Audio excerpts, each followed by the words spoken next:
control of 2026. Go to fellowshiphomeloans.com/Mike G. fellowshiphomeloans.com/Mike G. fellowshiphomeloans.com/Mike G. Or call 800-510-MIKE. That's 800-510-6453. Fellowship Home Loans. Mortgage lending by the book. Nationwide Mortgage Bankers, DBA Fellowship Home Loans, Equal Housing Lender, NMLS number 819382. The statistics tell the story of the dismal decline of Venezuela under the iron grip of dictatorship. The Unleash Prosperity newsletter has released graphs and stats showing poverty, inflation, and outmigration soaring under dictators Chavez and Maduro. In an update, UP unveiled a chart showing homicides quadrupling. When Chavez took power in 1999, homicide rates were at 25 per 100,000. Now that rate has jumped to 90. There were just under 6,000 violent deaths at the end of 1999, now 26,000. And correspondent Ken Lorman says that is one of the world's highest homicide rates. Malaysia and Indonesia have blocked access to Elon Musk's AI chatbot Grok due to its misuse in generating explicit images. Authorities in both countries acted over the weekend, citing concerns about non-consensual and sexual deep fakes. News and analysis, townhall.com. A display at one of the Smithsonian museums no longer includes a reference to Donald Trump's 2 impeachments. Changes have been made at President Trump's photo portrait display at the Smithsonian's National Portrait Gallery here in Washington. References to his 2 impeachments have been removed, while references to the Andrew Johnson and Bill Clinton impeachments remain. There's also a new Trump photograph on display. Since taking office nearly a year ago, the president has accused the Smithsonian of bias. Greg Clugston, Washington. President Trump says he wants a 1-year, 10% cap on credit card interest rates. It's something he's mentioned before. It's an idea that revives a campaign pledge, and it could save Americans tens of billions of dollars. However, it's an idea that also draws immediate opposition from an industry that, at least so far, has been on the president's side. More on these stories at townhall.com. Hiller's here, you don't need to worry. If you're stuck without any heat, we'll be there in a hurry. Hiller's here to help you right away. We'll be there to fix you up, call the Happy Face Truck today. Yes, Hiller's here, so never fear, call the Happy Face Truck today. Hiller! Happy holidays from the Hiller family. Take advantage of our current specials and deals at happyhiller.com. Are you thinking about a new fence? Maybe you need a pole barn? Then you should give Sands Fence Company a call. That's 931-309-1644. Will Sands has built his business based on the principles of honesty, quality, and integrity. Sands Fence Company has been in business for over 20 years, providing their community with farm, residential, and commercial fencing, as well as pole barns and buildings. Call today for a free estimate. Sands Fence Company, 931-309-1644. That's 931-309-1644.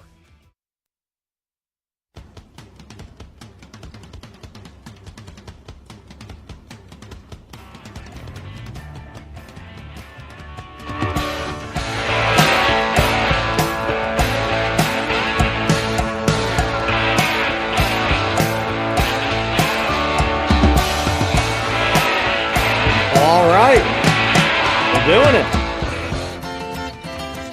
Well, all right, we're doing it. Really bleak. It was Thank y'all so much for being here. For those of y'all who stuck around, welcome to the middle of it with Jeb. I'm Jeb Hart. So happy to have y'all here. This is going to be kind of a trial balloon, doing this on the internet before we get a few logistical and FCC checkboxes checked. But I'm really excited to go on this journey with y'all. As you might expect, there's probably going to be a few changes that come as we go about. And whatever changes come, I want them to be organic, grounded by y'all's feedback. My hope is that this becomes a listener-guided show. That being said, I think the most important thing to just kind of get out front is to kind of let y'all know what this show is and what it isn't. This isn't a news show, not necessarily. It's not some hot take factory. It's not a place where we yell over one another to feel like we won something. If y'all are, still on this channel right now, you probably had your fill of that from a moment ago. Man, So my I blood think pressure's still through the roof, Jeb. So we can go through that in just a moment. I mean, I would like. I think there might be an opening segment of decompression that could be helpful for everybody involved. But I mean, I think everybody's had their fill for a moment, and so this show, it ain't that. It's a show about trying to be in the middle of things, the middle of ideas, the middle of change, the middle of conversations that we probably should have more often than we do. It's that when the ones that kind of don't normally fit all that neatly into one side or the other. Sure, we'll talk about politics and sports and culture and history or whatever it may be. Sometimes important things, sometimes things that don't matter all that much, but usually the kind of stuff that people, when they're lucky enough to have the time, sit down to talk about and listen, and to try to keep it in the idea of what Dilk had tried to build. I want to try to keep it as front porch as I possibly can without incurring FCC fines. So I mean, keep in mind it is terrestrial radio, so there are some handcuffs, but I promise I'll do everything I can to keep it as organic as I can. But keep in mind, there are times where there's words I would have rather inserted in a given conversation. So I hope I get a bit of grace on that. Um, and so it's a tightrope to walk, but it's what I look forward to walking with y'all. Um, I'm not here to tell y'all what to think. I don't trust anybody who presents himself as though they got it all figured out. What I'm here to do is tell you how I'm thinking in real time and invite y'all into that conversation and to have an honest conversation with one another. Sometimes you'll agree, sometimes you won't. Neither of those are a problem, and that's kind of the point. Civil discourse, open exchanges, and once we get our logistical legs under us, the main goal is we're going to open up phone lines for y'all to call in and be a part of this. And when we do, I want this to be a place where people don't just call to argue, ideally, but to talk.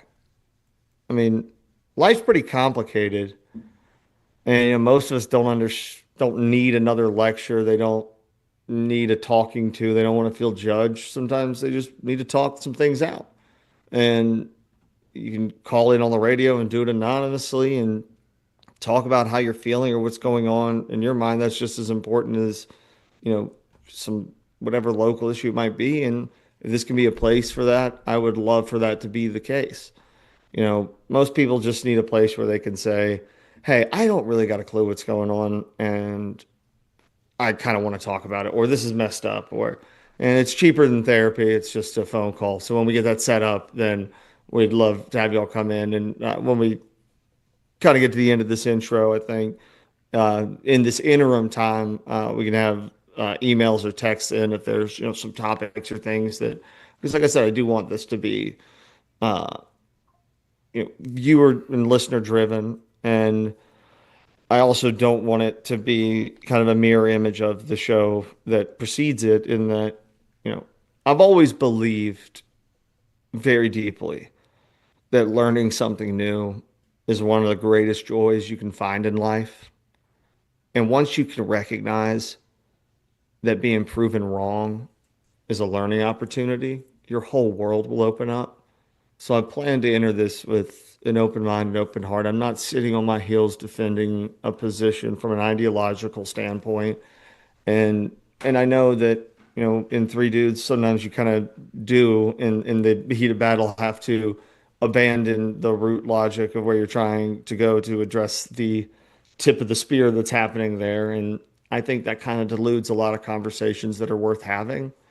And I don't want the noise for the sake of noise, because there's plenty of that out there. And so if you're looking for a place to slow things down, think things through, maybe learn something, maybe change your mind, maybe change mine, maybe just be for a little bit. I'm really glad that y'all are here, and I can't wait to go through this with y'all. And let's get into it. I need to first off give a giant thanks to Clayton Harris, who's on here with me, helping put all of this together and produce it, and also be a sounding board to listen to my ramblings and musings as they go. Clayton, thank you so much for being here, man. Yeah, man. Thank you, Jeb, and looking forward to it. And folks can also interact online if they'll just type in whatever platform they're watching in, and I'll get it, and I can relay those questions to Jeb. So, looking forward to this. Fantastic. Well, I mean, I guess I think for the start of this, I think we can break the fourth wall for everybody who is watching in that, we're, building the plane as we're flying. And I think that there's a part of that does kind of make you nervous for a 2-hour show, but there's also a part of it.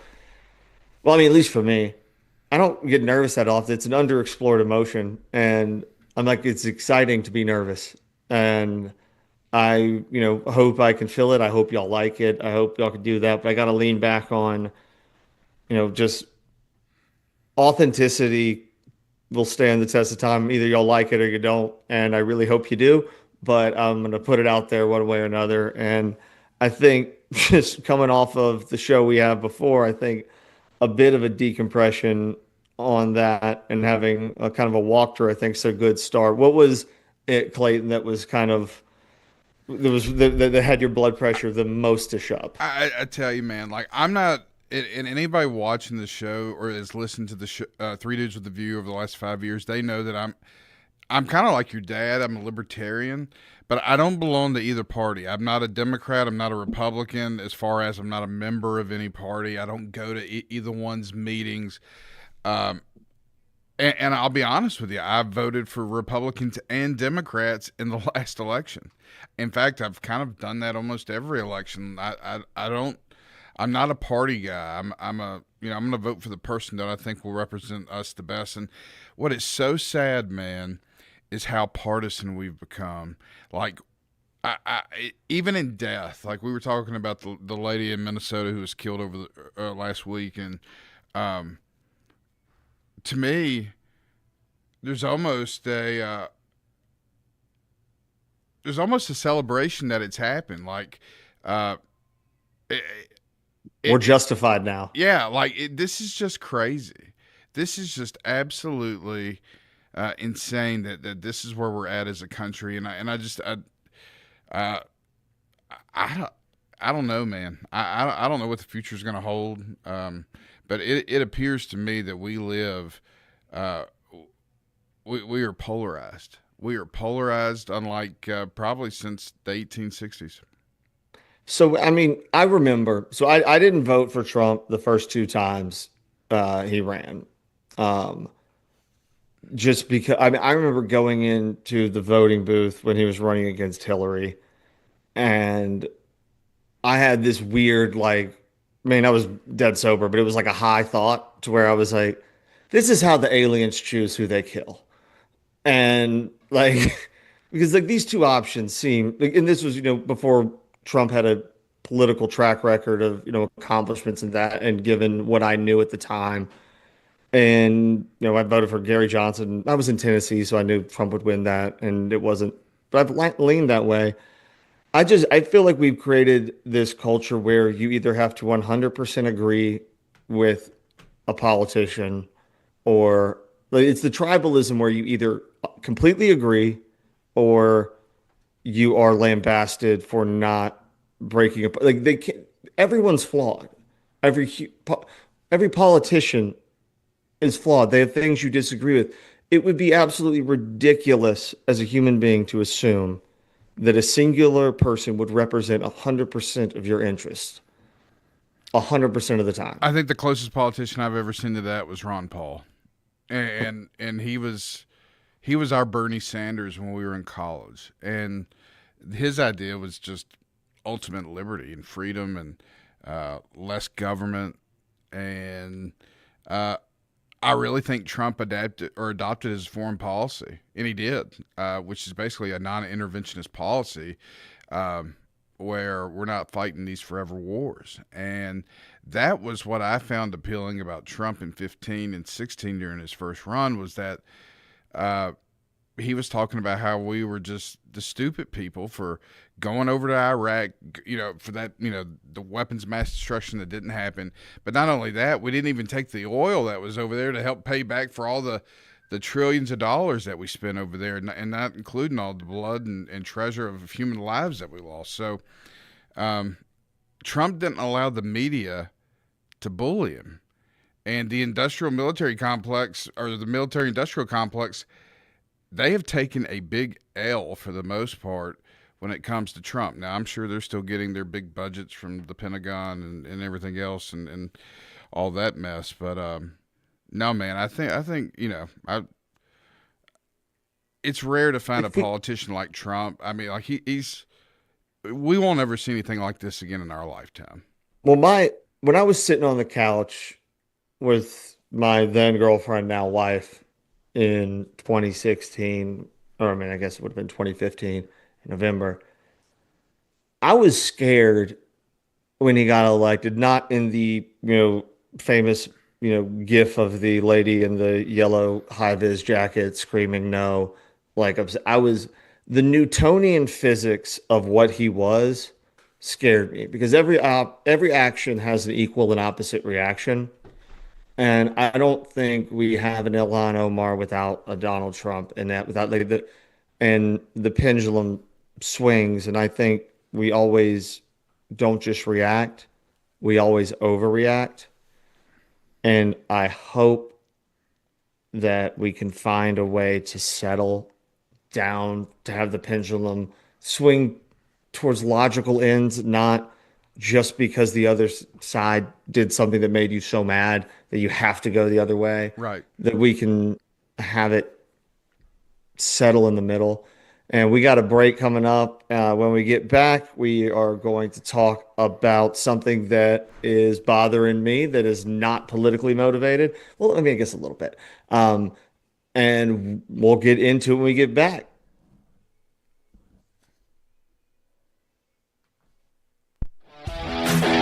This is Coach Tredaris Goff from Columbia Central High School football. You are listening to 101.7 WKOM in Columbia, Tennessee.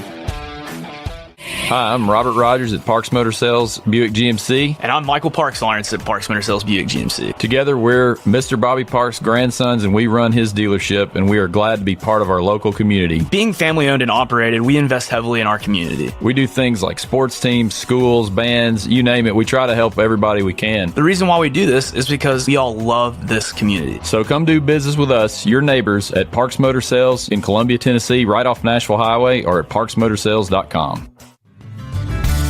Let's talk custom design jewelry. Did you know Tillis Jewelry in downtown Columbia creates custom design jewelry and has been for over 30 years? From one-of-a-kind engagement rings to wedding bands and so much more. We want each piece to be as unique as you are and create a family heirloom for tomorrow. Call today and make an appointment with one of our designers. And just for calling, you will receive a free 30-minute consultation. Tillis Jewelry, creating custom jewelry proudly in Tennessee.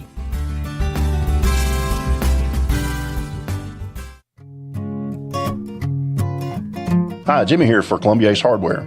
Columbia Ace Hardware now carries Magnolia Home by Joanna Gaines paint. Now their premium quality and huge selection of colors will be right in your neighborhood. Along with the award-winning service and advice Columbia Ace has always provided for your paint projects. Around the block, what you need in stock, with people who know their paint. Columbia Ace, the helpful place. Ace is the place with the helpful hardware, folks. Do you have trees that need trimming or removed? Do you have stumps that you want grounded? A1 Tree Trimming and Removal is a family-owned and operated business local to Columbia and Lewisburg. They also service surrounding Middle Tennessee. We are licensed and insured and provide free estimates. No job is too big, no tree is too small. Give old Luke a call or text Luke at 931-359-3113. Or you can check them out on Facebook and tell A1 Tree Removal that you heard this ad on the radio. If you love America, then you will love A1 Tree Removal. You're not just a homeowner, you're also an ice maker that didn't read the job description owner. Fortunately, you've got heating and cooling built and tested to keep going. American Standard Heating and Air Conditioning, built to a higher standard. Call Davis Heating and Cooling at 931-388-2090 for all your home comfort needs. Davis Heating and Cooling is your local independent American Standard dealer and proudly serves the Murray County area. Find Davis Heating and Cooling online and on Facebook or call today 388-2090. Hey, this is Seth Moss at Tennessee Valley Equipment, a premier FAE PrimeTech, Bandit, and SureX dealer. We are your dealer for all of your land clearing and forestry mulching needs. We sell equipment, provide repair service, and parts along with a rental fleet of mulching equipment. We also offer mulching teeth, blades, and sharpening. Our number one priority is getting you up and running as quickly and affordable as possible. Tennessee Valley is located at 300 Santa Fe Pike in wonderful Columbia, Tennessee. Stop by or give us a call today at 931-981-9812. This is Debbie Matthews with the Nashville Realty Group, and if you've been paying attention, you know the housing market has been tough, but rates are beginning to thaw. So if you're thinking about selling, the time to jump in is getting better every day. But if you're thinking about buying, and those interest rates are still a little bit too high, a good agent knows how to negotiate interest rate buydowns, and I'm a good agent. So call me, Debbie Matthews with Nashville Realty Group, 615-476-3224. This is Hal Landers, owner of Landers Insurance Agency. We are an independent agency representing the famous Erie Insurance Group. Landers Insurance Agency has been committed to providing great rates and great service since 2002. Whether it's home and auto or business or life insurance, we've got you covered. 24/7 in-house claim service, we've got that too. Visit Landers Insurance at 514 North Garden Street, Columbia. Call us at 931-380-2003. Our website is landersinsuranceagency.com and follow us on Facebook and Instagram. This is Trip Stoltz with Columbia Ace Hardware. I love listening to 101.7 WKOM FM, Columbia, Tennessee.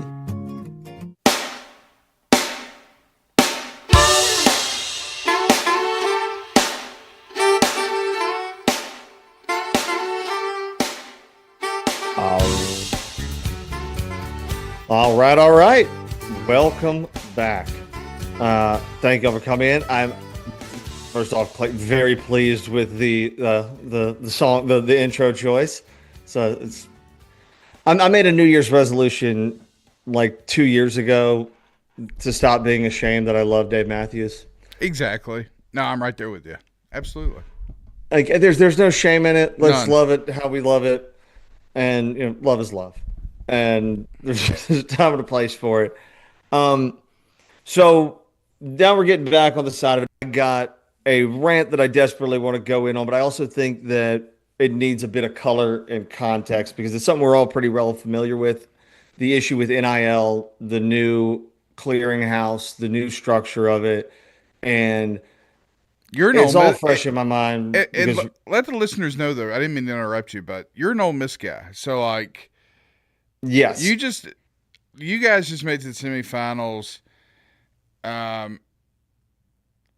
I think it was a pass interference. Probably should have been a one play untimed down at the 1 yard line. I don't know, but well, it wouldn't have been the 1 yard line because it's college. It would have been the 20 because no. If in college, if the pass interference happens in the end zone, that is the only time that it is placed at the 1.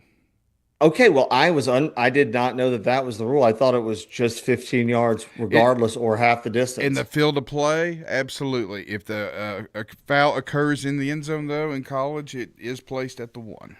Well, color my anger even more percolated than it was previous. And that wasn't first, it's always bothered me just as a general principle that they're like, well, we're not going to call that at the end of the game. Then why are we going to call it in the middle or the start or what do we do? Like if there's like a sliding scale for the manner in which you adjudicate infractions, why are we even starting doing it at all? Do you this is off topic. Do you think we get to a point where Optimus is officiating ball games, where the human element's completely out, where that call gets made at the end of the game? I would think Vegas would want that, right? I think there's like 29 different tentacles to that because think about it as baseball. It's the most binary. Is that a strike? Is it not? Yeah. Do you want? Then you can go back to the idea of the human element of like, all right, as a player, I know that he's calling this tight. I know that he's letting this be loose. I know that his strike zone is low, high, whatever. And then people will say that's part of the game.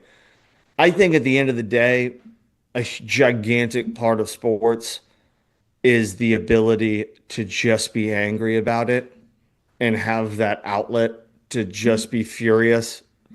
And if it's a computer and it's 100% factual, the element of human error adds that softness of which you can like address in a manner that is, practical. Because sports and anything else, like you care deeply about it. Right. So do a lot of people, but like the question you have to ask yourself is, why do you care so much? Why do I care so much? Like, why does it matter? And I think like at a human level, people desperately, be it religion or otherwise, want to just have an aggressive involvement in something that they have no real control over.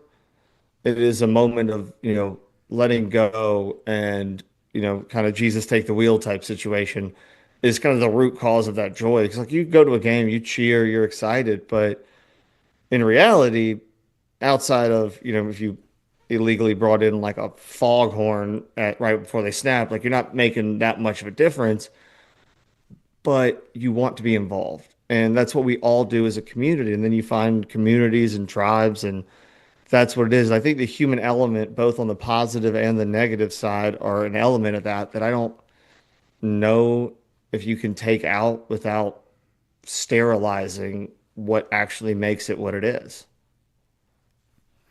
We're getting some feedback here because about my comment about the 15-yard penalty. I think it's actually, from what I looked up, it's the 2-yard line, not the 1-yard line. Yes, at college, it's a 15-yard penalty, and I hate that but we have some interaction here.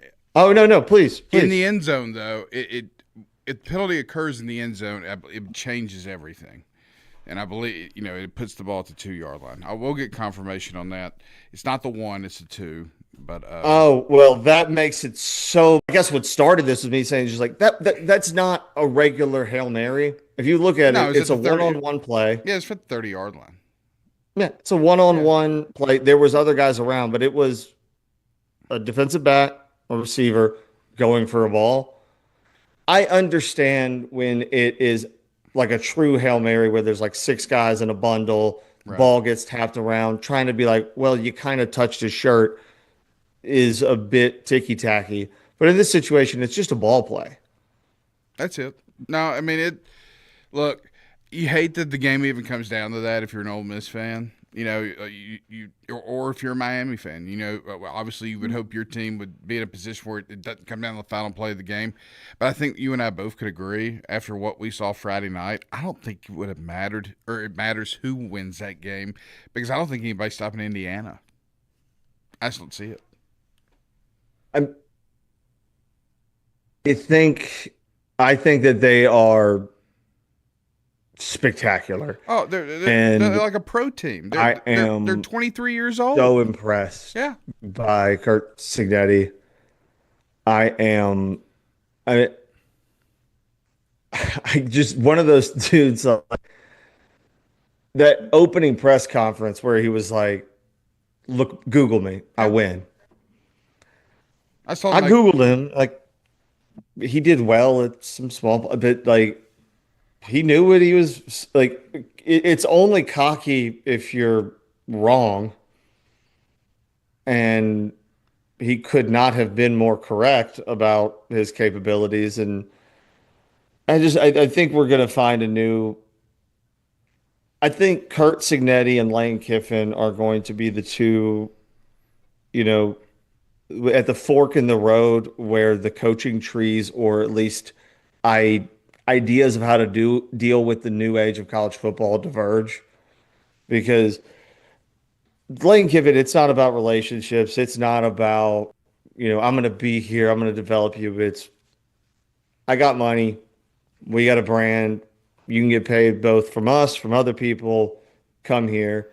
Curt Cignetti, while also still leaning into that as a general idea, is also kind of saying like, let's I mean, to be fair, he's developed those guys. I don't know how much because their average age is like 20. 23. They're like a bunch of Chris Winkies. Yeah, they're 23. The average age is 23, and this is only what, year 2? Is it year 2? Yeah. I mean, that's insane. Well, and we all know Indiana is a historically bad program, but obviously it's been highlighted. Basketball school, yeah. It's been they haven't been that great of a basketball school in the past couple of years either. That's true. I mean, well, my lifetime, but the movie Hoosiers still bangs. But like when we say they were a bad football team, they were historically the worst Division I football team of all time. And they had not worst losing percentage of all time. And they had not gotten that much better. I mean, they had leveled out a bit to where, they had a year where they maybe make a bowl. But when he got there, they were awful. Yeah. And then, I mean, think about what he did at JMU. I mean, they should have made the 12-team playoff. Oh, no, not the 12. They should have done so because I remember that they were not allowed to make a bowl game because they had just moved up to Division I. Yes. Yeah, they couldn't make a bowl game, but they would absolutely have and deserve to do so because they beat the brakes off of a lot of people. So I mean, what he's done is great, but I mean, my main gripe. And how much time do we have left before? We still got 6 minutes before our next break. All right. Well, the issue that I'm having is just with this new structure of NIL. It's like and the NCAA and their involvement in it. Because like for decades, the NCAA, they sat on top of college football like some country sheriff who decided that they were also the judge, the jury, and the executioner, set the speed limits and got to change them every so often when they felt like it. Players couldn't get paid, period. If you sold an autograph, or if you look at the thing with Tressel where they like gave a pin to somebody and got a tattoo, it was the worst thing in the world. You were just besmirching the beautiful name of college football. And now they come in and try to do all this stuff with the fan base and try to repossess all the things. And then the Supreme Court steps in and just says basically the most logical thing in the world is, all right, guys, you realize that the argument that you just made kind of sounds a lot like slavery a little bit. They're like, we're allowed to have them, but they can't do things. They're like, well, but they're still American citizens and people, right? And they're like, yeah, but that's not how we're. Like, it was never an argument that got to that point, but once it got there, they lost, obviously. But the confines behind which they are starting to move forward are name, image, and likeness. That is it. So if you're familiar with how the rules work, or as they decided to adjudicate them, is that they are sitting there pretending and making rules off of the idea that this is not a performance-based. It is not about how good this player is. It's just about their name. It's about their image, about their likeness. And in their infinite wisdom, it can't be tied to a school. It cannot be tied to performance. It cannot be tied to time. I mean, there's a quarterback who signed a big deal with Raising Cane's from LSU who transferred to Washington. They still had to pay him. And there's no Raising Cane's out there. And I don't think that really is for them. But this idea that they are both pretending that it's not performance-based is in and of itself the most performative thing I can think of. Like, just to be like, oh, they're just getting $5 million because, to be fair, Trinidad Chambliss, dope name. I like the name. I like the image, like the likeness. If he wasn't good at football, I don't think he would be getting $5 million for his name, his image, or his likeness. He wouldn't be doing those AT&T commercials in the Ole Miss blue, maybe not in Ole Miss attire, but Ole Miss blue that he's in. If he wasn't a great football player, which, again, I think the transfer portal has given kids like him the opportunity to come from a place like Ferris State, a Division II school in Michigan, and in less than a year, the kid is on a national platform playing in the playoffs. But there's got to be some guardrails put up on this thing, man. There has to be, so instead of addressing the new reality as what it is, the NCAA did what all bureaucracies always do when they lose power. They change the paperwork and then just pretend nothing else has changed. No. So we got NIL players who are allowed to get paid, but only in very specific lawyer approved way. The money can't be tied to performance like we talked about, but everybody knows why we're doing it. And the system is just looking the problem in the face and just pretending that it's something different than it is. And if we think we're going to ever find any sort of progress from that, you're crazy.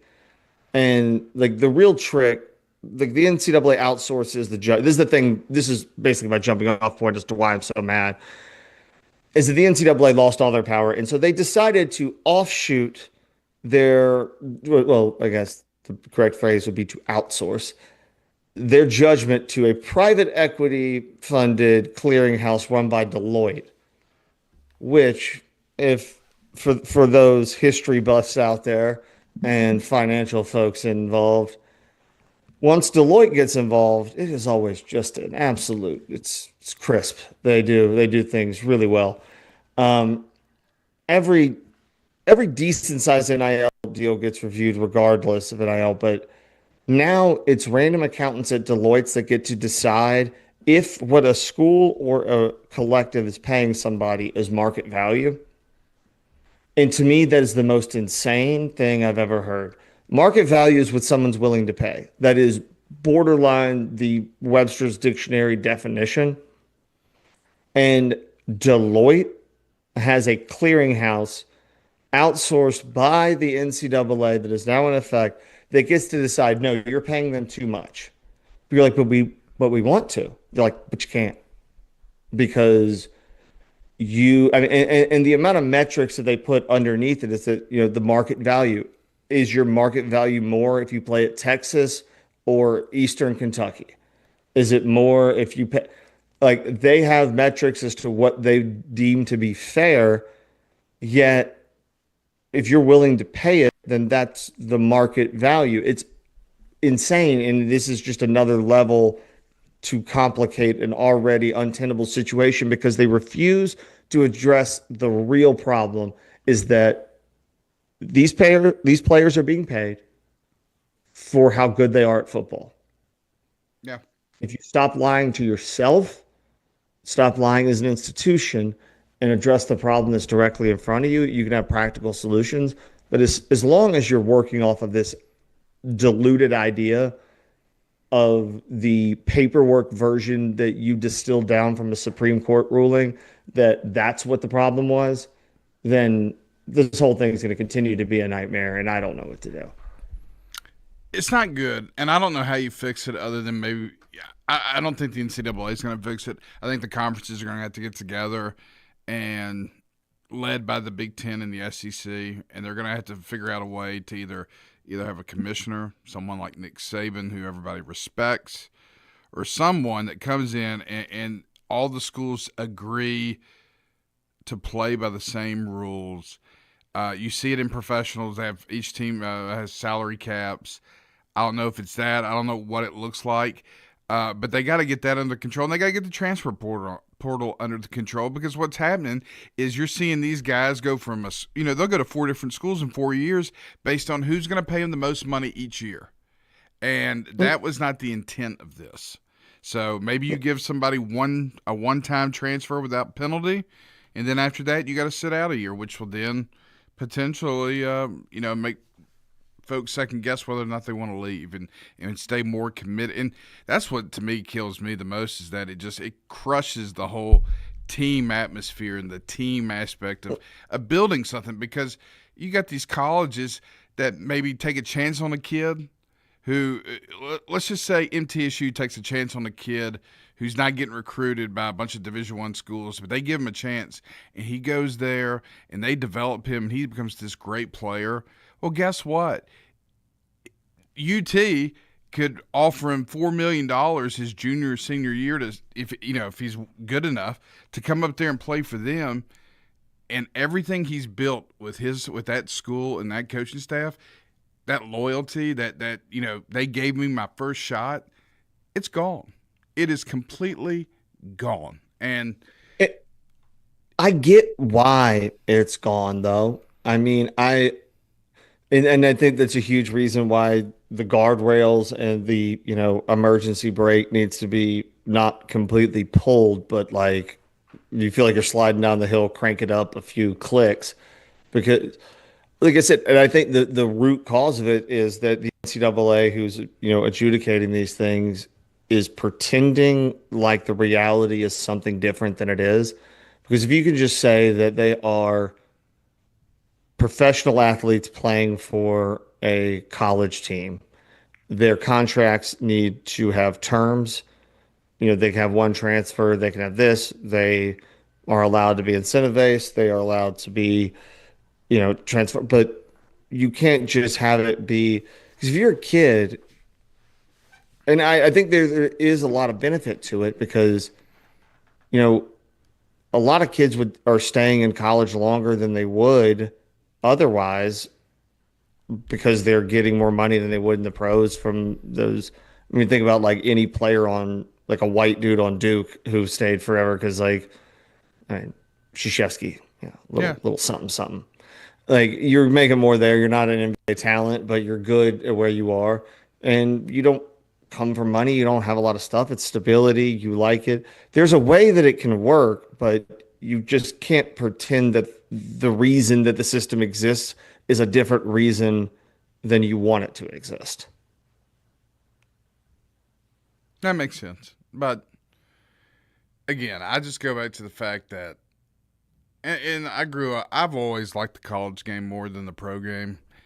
And I think anybody with a brain knew that guys were getting paid. Guys were getting, it was being done behind closed doors. There's no doubt about it. Now that it's out in the open, again, though,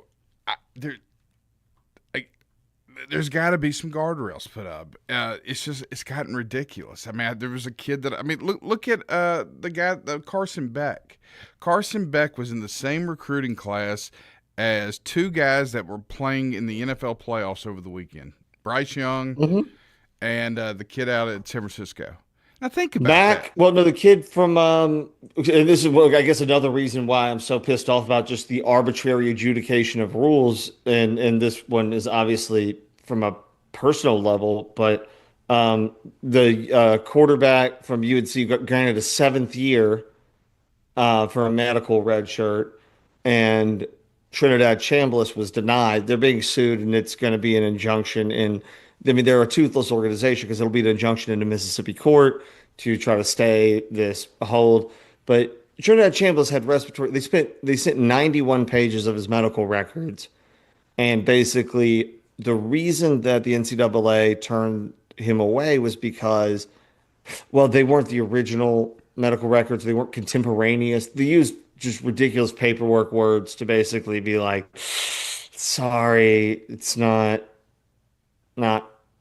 good enough. And this other guy, and this is just his 6th year, and he was in junior college. This guy from UNC, Matt, 7th year. Oh, it's Johnson, Max Johnson. Max Johnson. Yeah. 7th year. It's ridiculous. And he provided the same paperwork. He broke his leg, and they were like, oh, yeah, we saw you break your leg. Like, Trinidad Chambliss had a respiratory problem that made him incapable of, like, basically living a day-to-day life for a year. And they were like, I'm going to need to see some paper on that. He didn't play a game. Like, people get medical red shirts. Like, I know there was a few kickers who they kicked like 3 or 4 kicks during a year, then got hurt. And then they did a waiver to go back, and they were like, that wasn't enough to count as a whole season. Right. And he was like, yeah, I didn't play that entire season. Not a single snap. I was sick. Here's my paperwork. And they were like, yeah, sorry, it's not good enough. Like, what are we talking about? The arbitrary adjudication of rules is crazy.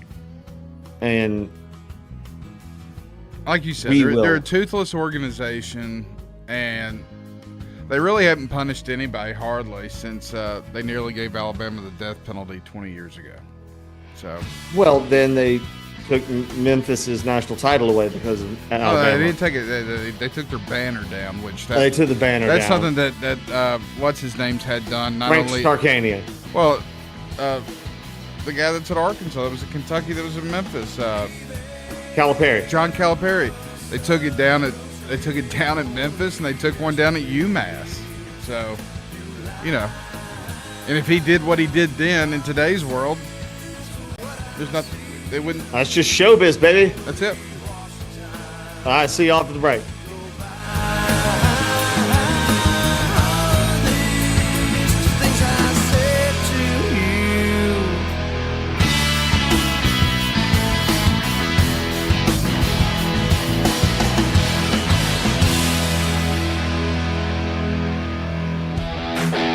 This is Coach Tradaris Goff from Columbia Central High School football. You are listening to 101.7 WKOM in Columbia, Tennessee. We at Hollins Pharmacy must be doing something right. We've been providing pharmaceutical services in the Middle Tennessee area for over 60 years. The guiding principles of our business are fast, accurate, friendly, personal service. We do not have long waiting lines, and our phone calls are answered by a staff member. We strive to get to know our customers by name, not just a date of birth or number. We are your locally owned hometown pharmacy, and we appreciate your business. We urge you to come visit us at Hollins Pharmacy, 1608 Hatcher Lane here in Columbia. For 40 years, the Jewelers Bench has worked hard for their customers and provided the highest quality jewelry at the best price. They keep going back. Recent renovations have allowed them to expand their inventory. More high-quality jewelry, custom vintage and estate pieces, and professional jewelry and watch repairs. They also buy gold. The Jewelers Bench, still here, still great service. 808 Trotwood Avenue, Columbia.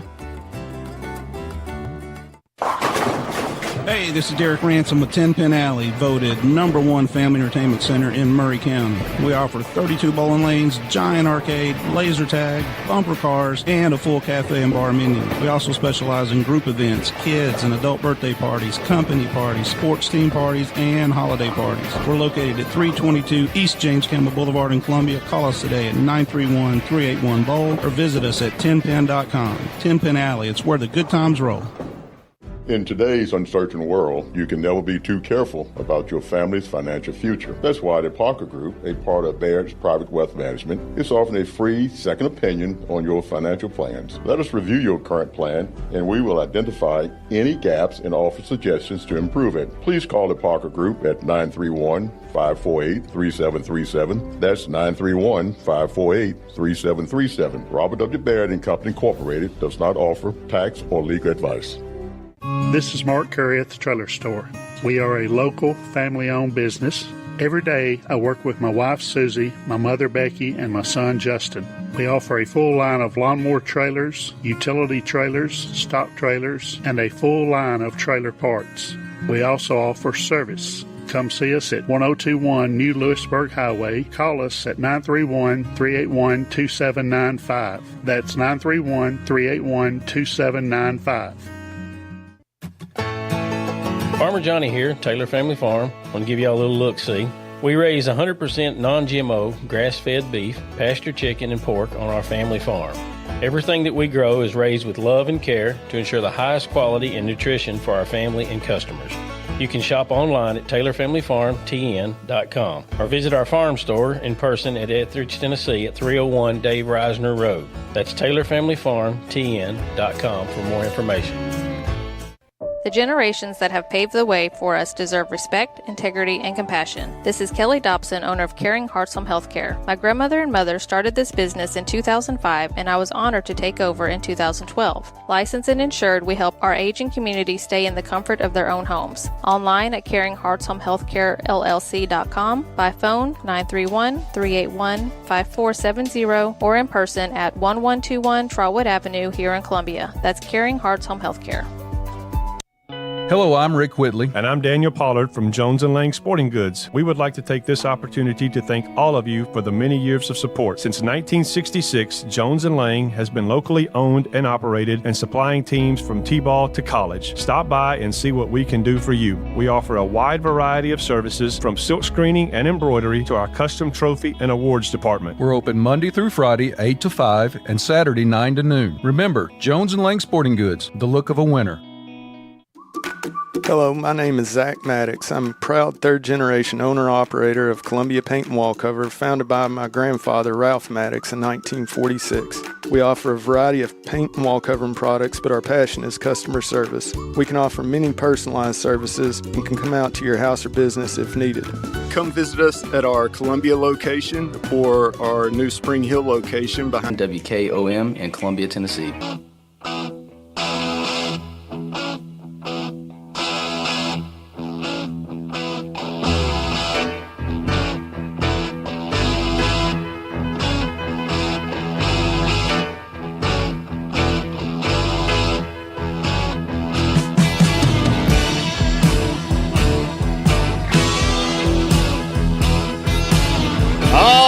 Welcome back. I appreciate y'all being here on WKOM, The Middle with Jeb Hart. For those of y'all who were here around the beginning, we kind of talked about how we were going to structure the show and a few things we're going to have people on and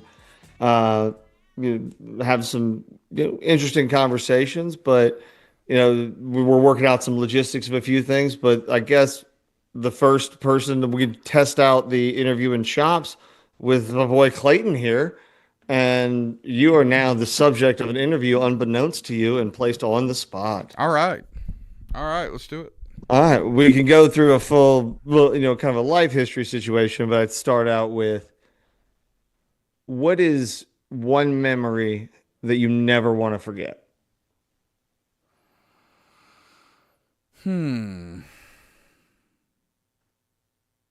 I guess the birth of your children.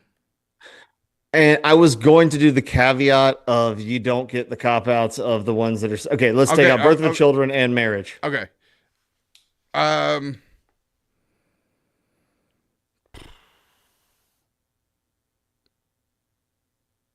Man, that's tough. I think time with my grandparents. My parents were older when they had me. They were like my mom was like 31. And I'm the oldest, so like all my grandparents were dead by the time I was a senior in high school. So, and I have younger cousins who never got to meet my grandparents on my dad's side. So I feel fortunate that I got to spend time with them when I did. I had a grandfather fought in World War II, born in 1920, but they were all gone. But like I said, by the time I was graduating high school, so I'd say probably that memory of being able to grow up my first 10 plus years of my life with them. Yeah, that would be it. So tell me about your grandparents. I mean, y'all grow up close to one another? Yeah, man. Like my mom and my dad's parents, there wasn't, and I know this might sound like an exaggeration. There was not a weekend that we were not out there that we didn't want to be out there. And Jeb, I'm not lying. I guarantee you for a couple of years of my life as a kid, I spent 50 out of 52 weekends out there. And I know that to be fact because I still throw that up in my parents' face when I try to get a babysitter on the weekend because it's rare, slim that I can get a babysitter because they don't make grandparents like they used to.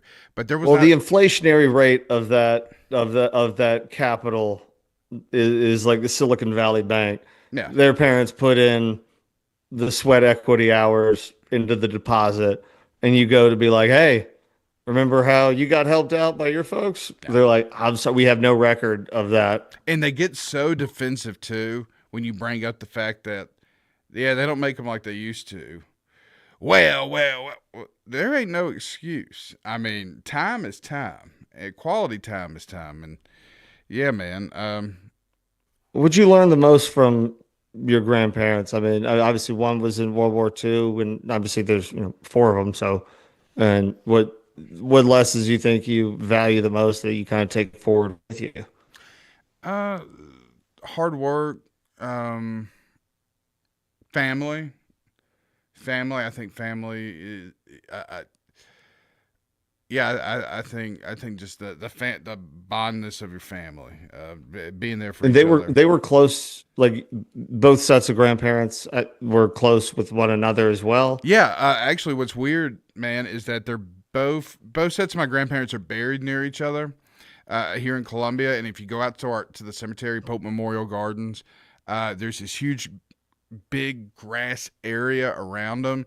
And unfortunately, that's gonna be where I'm at one day. One of my grandmothers bought like 28 plots, and the other one bought some more, and so that's where they had one of my grandmothers actually made a sheet where she basically wants everybody to be. I don't know if those wishes will get honored or not, but she was definitely she was the boss, and she did that. It's true. I love that as a matriarchal maneuver. Be like, all right, I bought these. This is where I'll be dead, but when you're dead, this is where you go. Yes.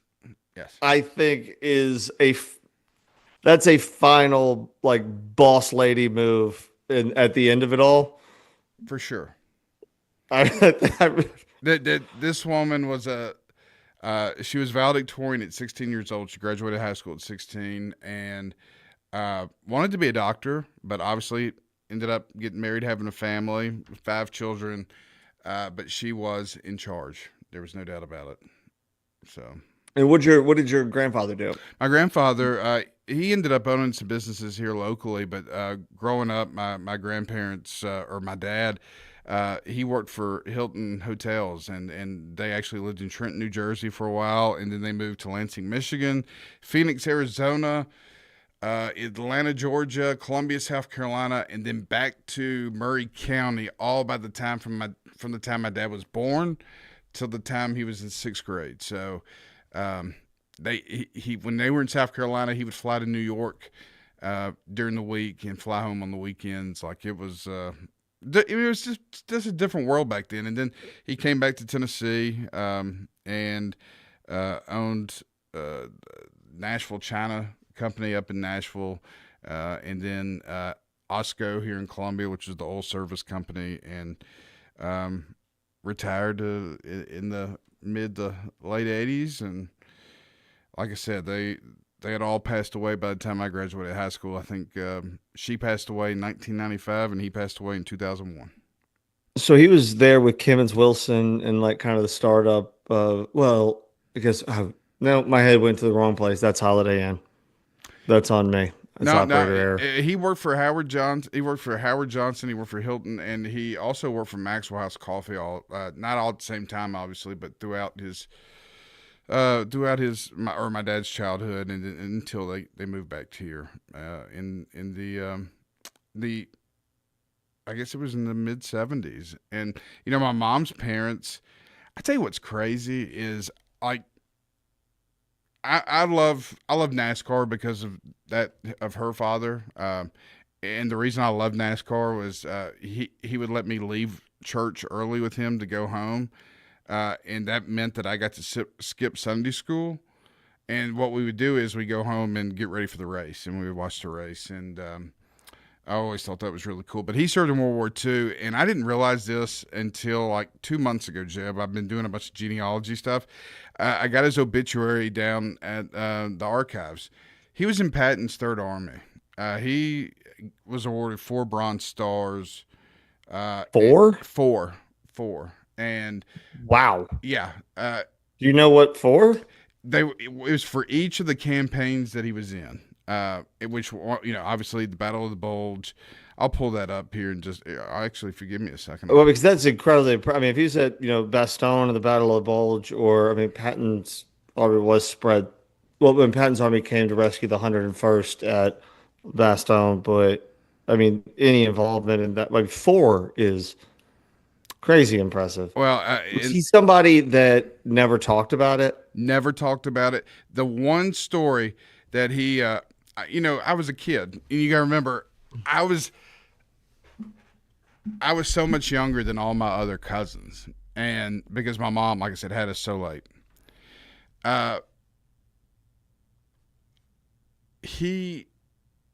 I would say things like, Papaw, did you ever kill anybody in the war?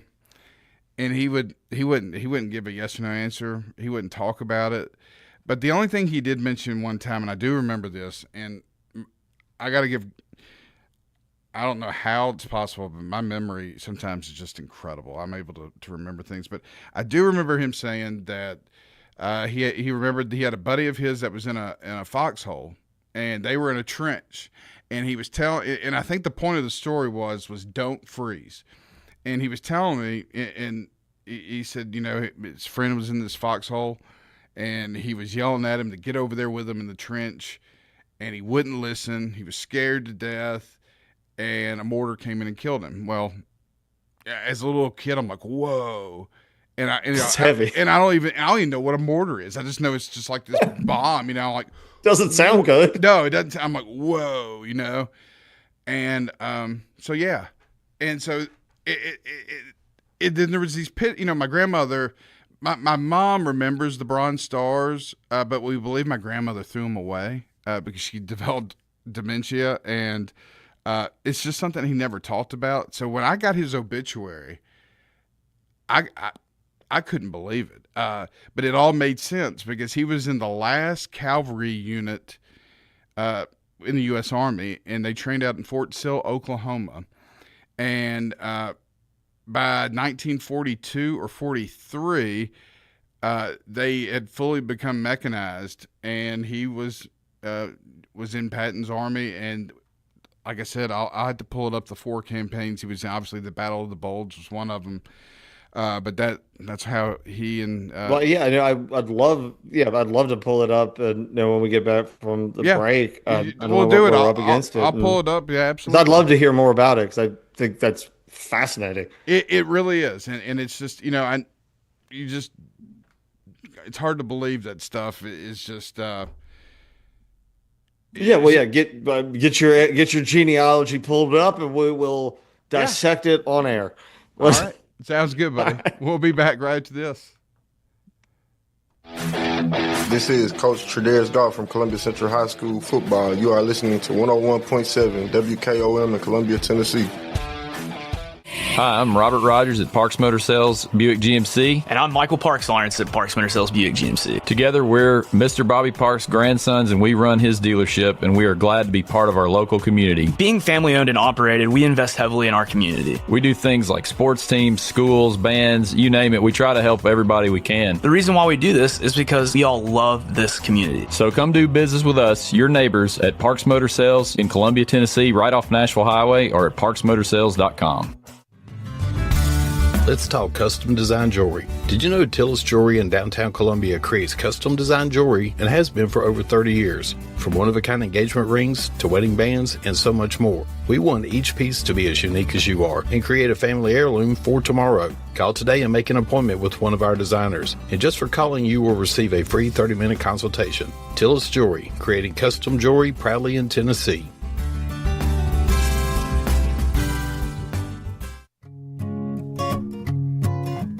Hi, Jimmy here for Columbia Ace Hardware. Columbia Ace Hardware now carries Magnolia Home by Joanna Gaines paint. Now their premium quality and huge selection of colors will be right in your neighborhood. Along with the award-winning service and advice Columbia Ace has always provided for your paint projects. Around the block, what you need in stock, with people who know their paint. Columbia Ace, the helpful place. Ace is the place with the helpful hardware, folks. Do you have trees that need trimming or removed? Do you have stumps that you want grounded? A1 Tree Trimming and Removal is a family-owned and operated business local to Columbia and Lewisburg. They also service surrounding Middle Tennessee. We are licensed and insured and provide free estimates. No job is too big, no tree is too small. Give old Luke a call or text Luke at 931-359-3113. Or you can check them out on Facebook and tell A1 Tree Removal that you heard this ad on the radio. If you love America, then you will love A1 Tree Removal. You're not just a homeowner, you're also an ice maker that didn't read the job description owner.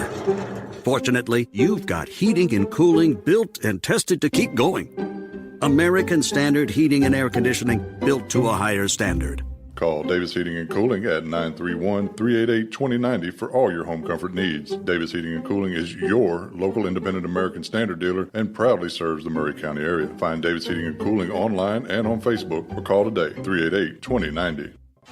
Hey, this is Seth Moss at Tennessee Valley Equipment, a premier FAE PrimeTech, Bandit, and Surex dealer. We are your dealer for all of your land clearing and forestry mulching needs. We sell equipment, provide repair service, and parts along with a rental fleet of mulching equipment. We also offer mulching teeth, blades, and sharpening. Our number one priority is getting you up and running as quickly and affordable as possible. Tennessee Valley is located at 300 Santa Fe Pike in wonderful Columbia, Tennessee. Stop by or give us a call today at 931-981-9812. This is Debbie Matthews with the Nashville Realty Group, and if you've been paying attention, you know the housing market has been tough, but rates are beginning to thaw. So if you're thinking about selling, the time to jump in is getting better every day. But if you're thinking about buying, and those interest rates are still a little bit too high, a good agent knows how to negotiate interest rate buydowns. And I'm a good agent, so call me, Debbie Matthews with Nashville Realty Group, 615-476-3224. This is Hal Landers, owner of Landers Insurance Agency. We are an independent agency representing the famous Erie Insurance Group. Landers Insurance Agency has been committed to providing great rates and great service since 2002. Whether it's home and auto or business or life insurance, we've got you covered. 24/7 in-house claim service, we've got that too. Visit Landers Insurance at 514 North Garden Street, Columbia. Call us at 931-380-2003. Our website is landersinsuranceagency.com and follow us on Facebook and Instagram. This is Trip Stoltz with Columbia Ace Hardware. I love listening to 101.7 WKOM FM, Columbia, Tennessee.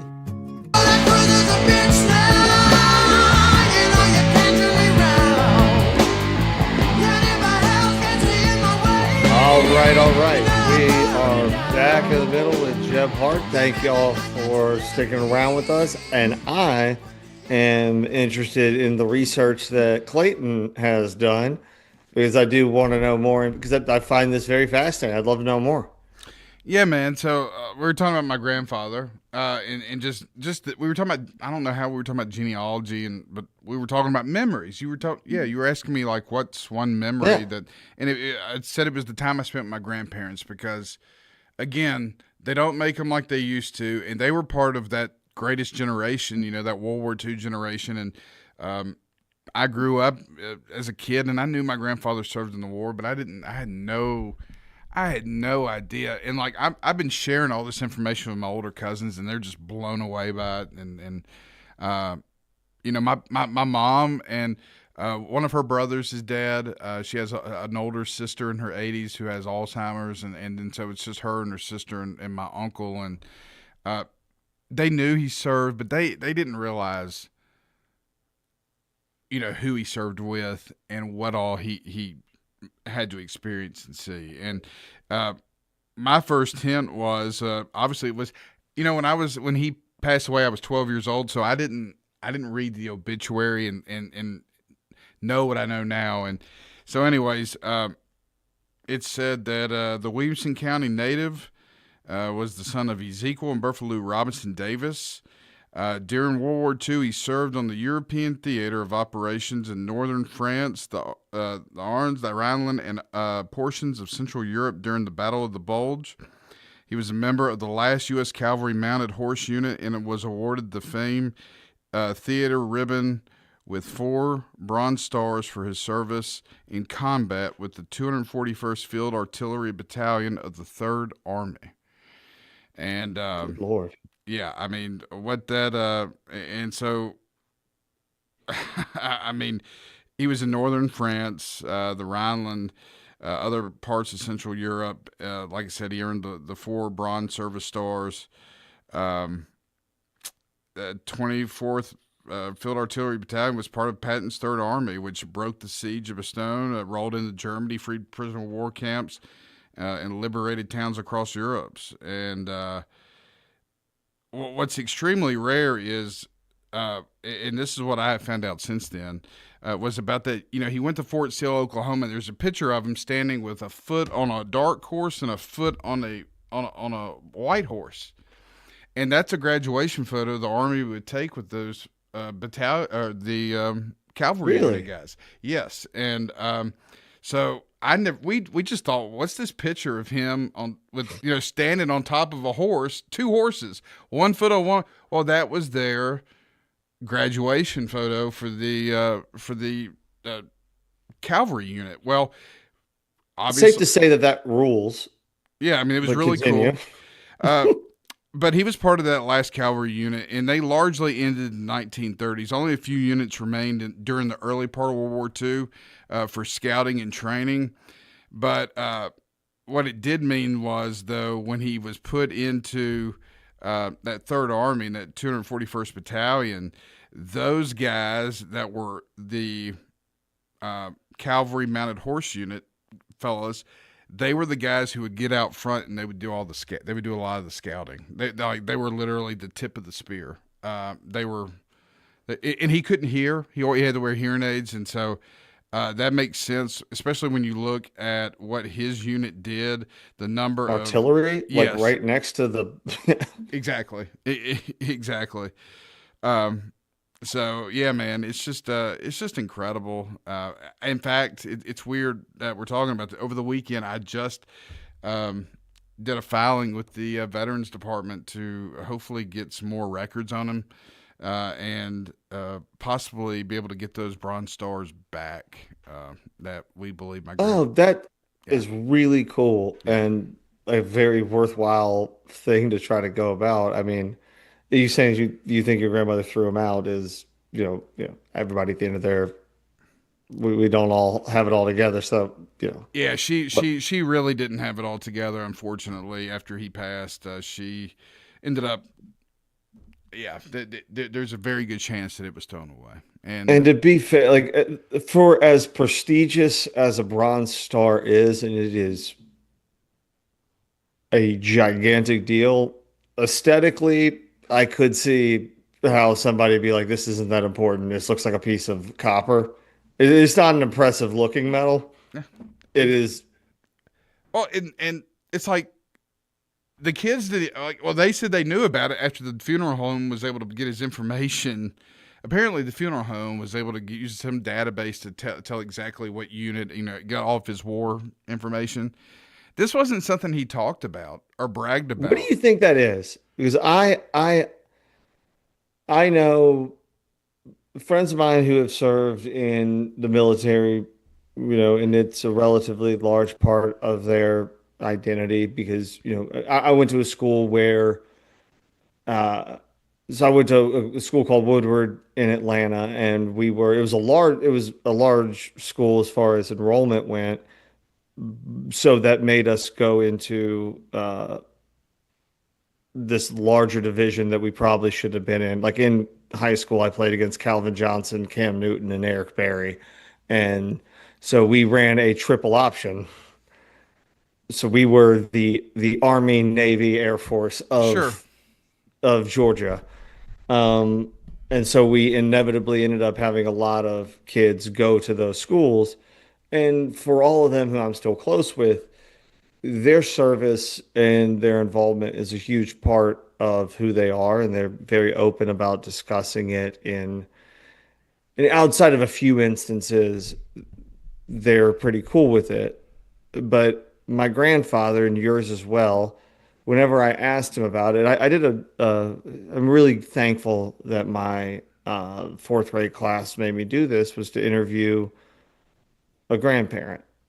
And I have it on VHS, and it's me talking to my grandfather. And every answer was always kind of, I did what I had to do, or like, I understand that there's trauma involved in some of the severity of a lot of these things, but we all had grandparents who just carried that silently, who basically didn't want to brag about the impressive thing they did. They held that, and then you find out they're dead, the amount of things they accomplished or the things they went through came, yet they weren't willing to bring that up or discuss it. In your instance, you're talking about your grandfather saying he only brought it up when he was trying to use it as a lesson about your adversity on your path. Well, yeah, I mean, well, the only reason he brought it up with me is because I asked him, "Did you ever kill anybody?" And like I said, it's probably not that's obviously It's not the greatest opener. No, but for a 9-year-old, well, what do you know? It's, I mean, for 9-year-olds, fair question. Fair question, and so he ends up telling me a story about his buddy getting killed, but he never answered the question. I mean, obviously he had to. I mean, you don't go through those 4 campaigns scot free. Not if your unit's at the very front of it. And so, yeah, I mean, I just think that those guys, they all went, so they just did what they. And that's the thing, like they weren't drafted, and that's the one thing that hit me over the weekend, because when I had to fill out his records, I had to put in his enlistment date, and he enlisted in June of 1940, which is before Pearl Harbor, before we even got into the war. You saw it coming? Saw it coming. And everybody else, I mean, and that's what another story, I mean, I do remember him saying that everybody went. Everybody went, like they went and enlisted. And, yeah, I mean, my aunt, his first daughter, his first child, they're in Fort Sill, Oklahoma. Well, he's doing all this training before he leaves, and he goes a couple of years without seeing my grandmother and my aunt, And I guess one of the other stories I remember was when he came home. The first thing that he said, the only thing he wanted was a candy bar when he got back, and he got a Butterfinger candy bar. He said he'll never forget it. He opened it up, took a bite, looked in it, and there was worms in it. I don't know, it's just an interesting thing to remember. But he said he got off the. I mean, I would remember that story too. I mean, if I ate a worm and a Butterfinger, I don't even. Yeah. I mean, honestly, in my head, I don't even know how they function inside of that flake that's in the middle. But I mean, tip of the cap to them. I mean, I think stories like this, I think, are something that I think more people, and I know there's a lot of viewers out there who have grandparents who have stories that are untold.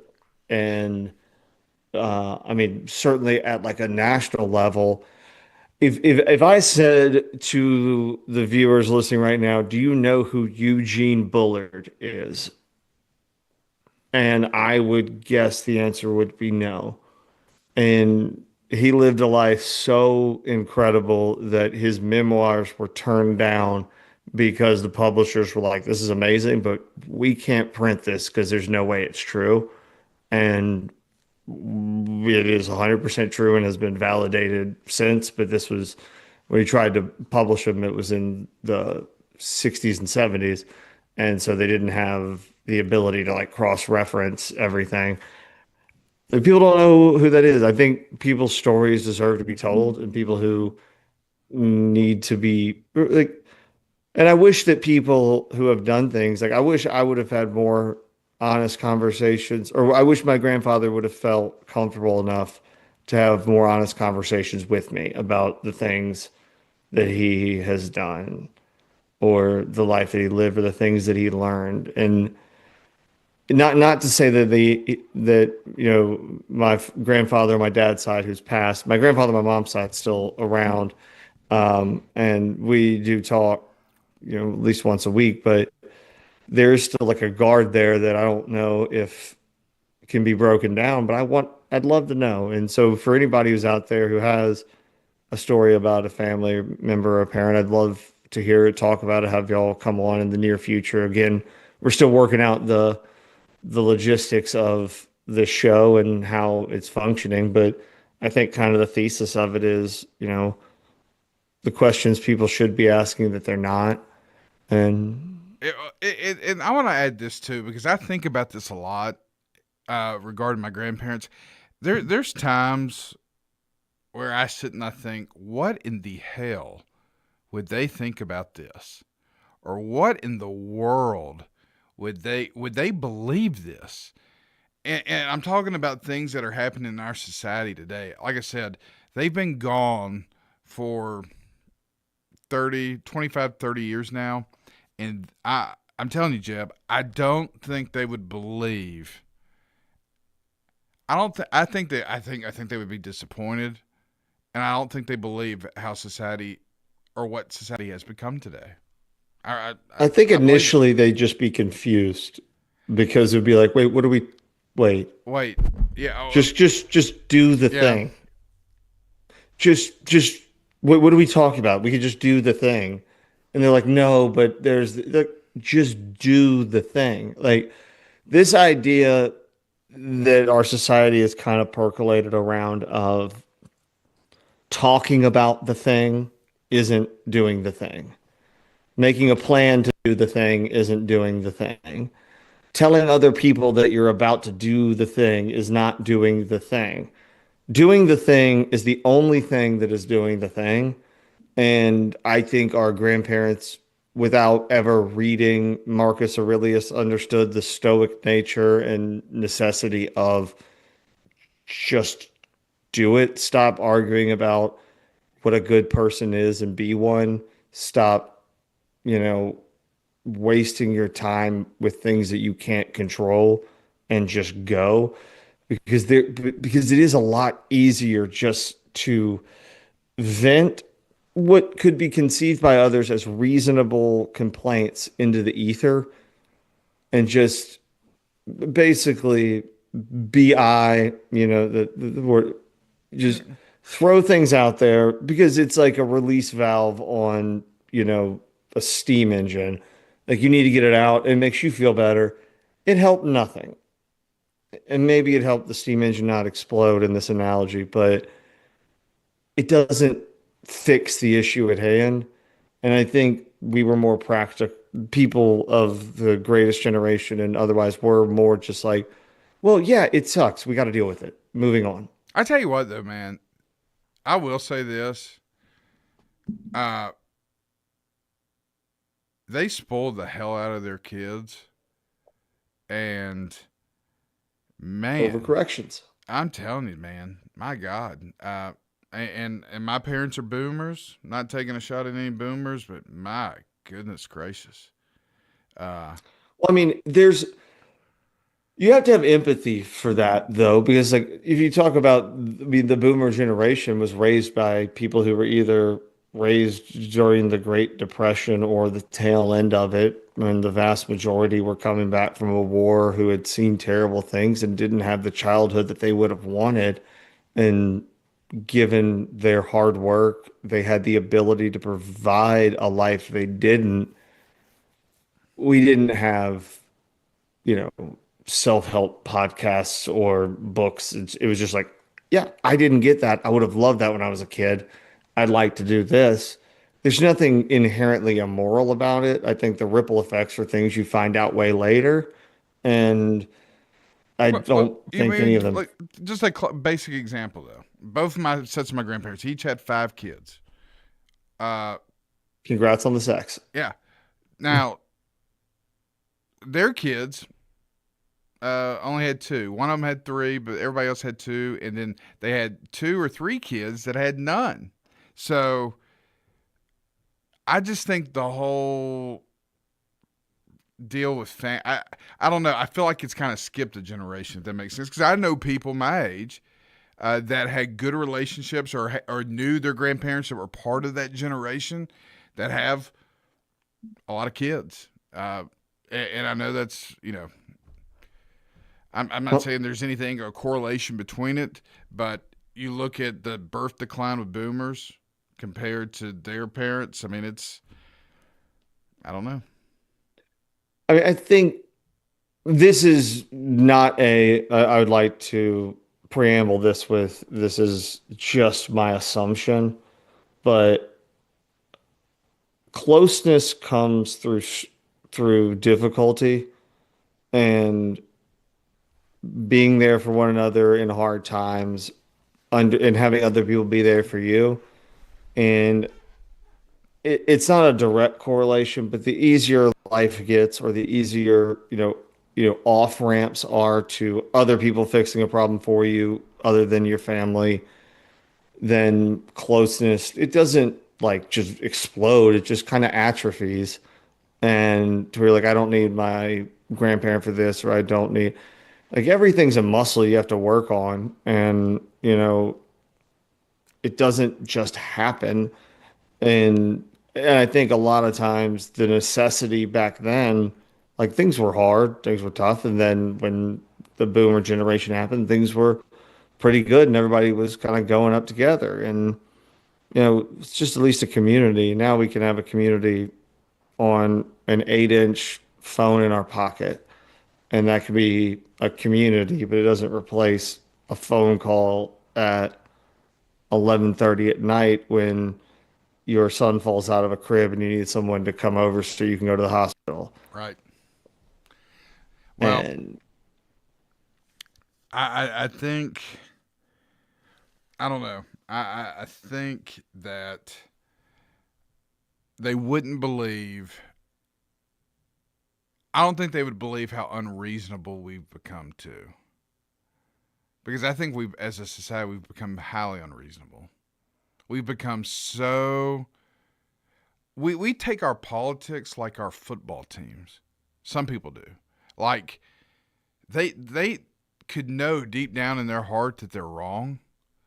But LSU right now justifying the Kiffin. Yes, like but they're gonna down that hill with their group because their daddy was in that group, and their daddy was in that group, and the same thing with the other side. Well, I'm this because my father was this and my mother was this and this. Like, okay, that's cool, but I can guarantee. Like, for example, the grandfather we've talked about, he was Southern Democrat. Like, I can remember seeing Bill Clinton sign in his yard in 1992. But I can also tell you, too, that there's not a chance in hell he would be a Democrat today. It just wouldn't be. There's just no way. So, well, I think the problem is, and it's not to interrupt, but that guy might not have been a Democrat today, but had he been allowed to evolve along those lines, it is just an oil tanker moving 1 degree off course. You don't notice it while it's happening, and you were supposed to be going to France and you end up in South Africa across the Atlantic Ocean because it's just 1 degree, and inch by inch you're like, well, I mean, my team's on this. I don't quite completely agree, but, like, it's better than the other thing. And then you just stop to think about who's navigating the ship, and you get so far afield. And, like, I know the person your grandfather was when he passed certainly would be like, what in God's name? But the question worth asking is, do you think that he would have gone along the lines of it without him even knowing, not actively doing it, just kind of a complacency of agreement with the party as a. My thing is this, and I don't know if this has to do with party lines or anything, but I think if any of my grandparents were alive today and they knew or saw that humans were cutting their body parts off to pretend they're something that they're not, they wouldn't believe it. They simply would not believe it. They just wouldn't believe it. And then that people would say that it was inhumane not to allow them to do so. Yeah, would be confusing. Well, because when they were alive, it was considered the medical field considered it a mental disorder. In that, again, it's been there for quite a while, and that's an acceptable thing. The social contagion and mental contagion has trickled out into a lot of things, but again, like we were talking about before, like the root cause of what it is people just don't. Now that we're out there in the world on the tiny phone internet, and that is our society, it is so easy to have your world ruined by just going against the grain. And Jeb, we're up against almost our final break of the show. If you would hold that thought, because I want to ask you a question when we come back from the break. Yeah, absolutely. That I want your opinion on this. I think it's going to change the world. I think what I'm gonna. I think way to tag the end of the segment to keep the people on. Yeah, it's going to change the world. There's no doubt in my mind. So yeah, proceed. Yeah, we'll take that break. See y'all after the break. Yes, sir. Columbia, your Love's travel stop just got a whole lot better. We've modernized our space at 1624 Bear Creek Pike at exit 46 to bring you more of what you want with fuel discounts, additional food offerings, and everything you need to hit the road with ease. Come say hi at the remodeled Love's in Columbia. We thank you for allowing us to be a part of your community. Safe travels. This is Coach Tradaris Goff from Columbia Central High School football. You are listening to 101.7 WKOM in Columbia, Tennessee.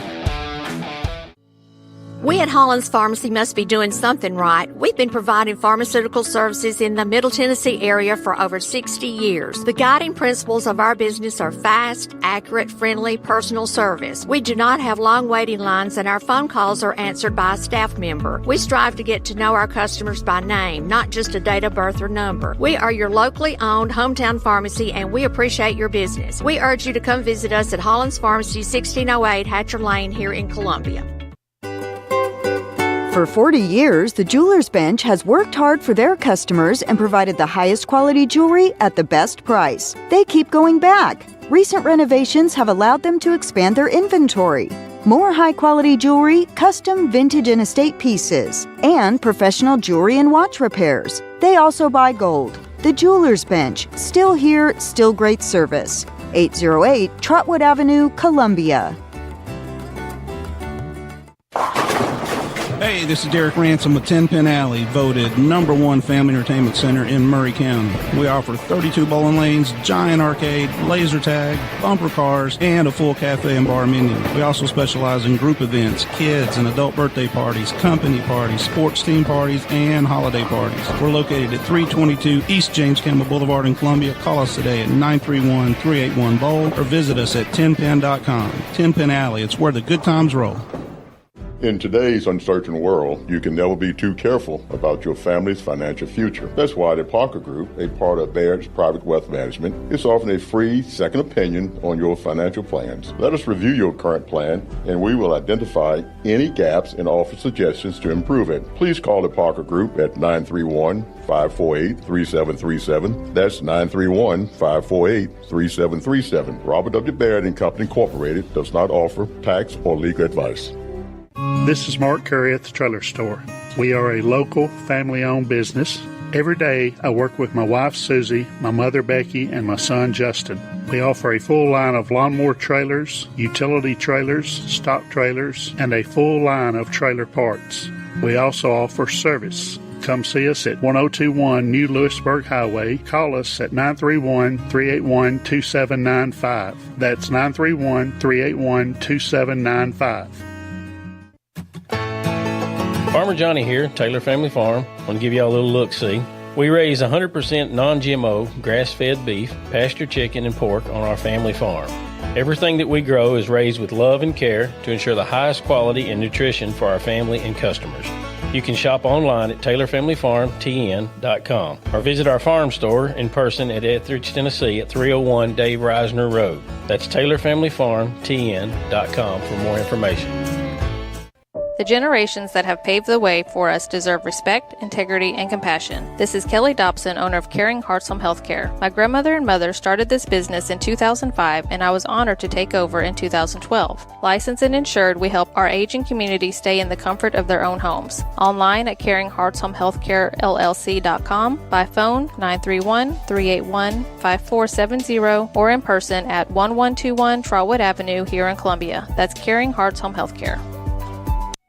Hello, I'm Rick Whitley. And I'm Daniel Pollard from Jones & Lang Sporting Goods. We would like to take this opportunity to thank all of you for the many years of support. Since 1966, Jones & Lang has been locally owned and operated and supplying teams from T-ball to college. Stop by and see what we can do for you. We offer a wide variety of services from silk screening and embroidery to our custom trophy and awards department. We're open Monday through Friday, 8 to 5, and Saturday, 9 to noon. Remember, Jones & Lang Sporting Goods, the look of a winner.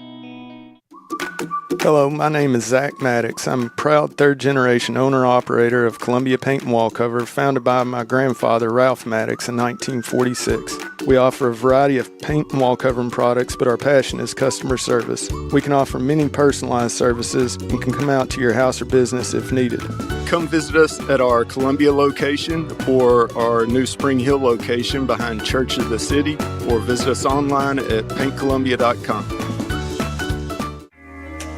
This is Coach Devin Simler from Columbia Central Baseball. You are listening to 101.7 WKOM in Columbia, Tennessee.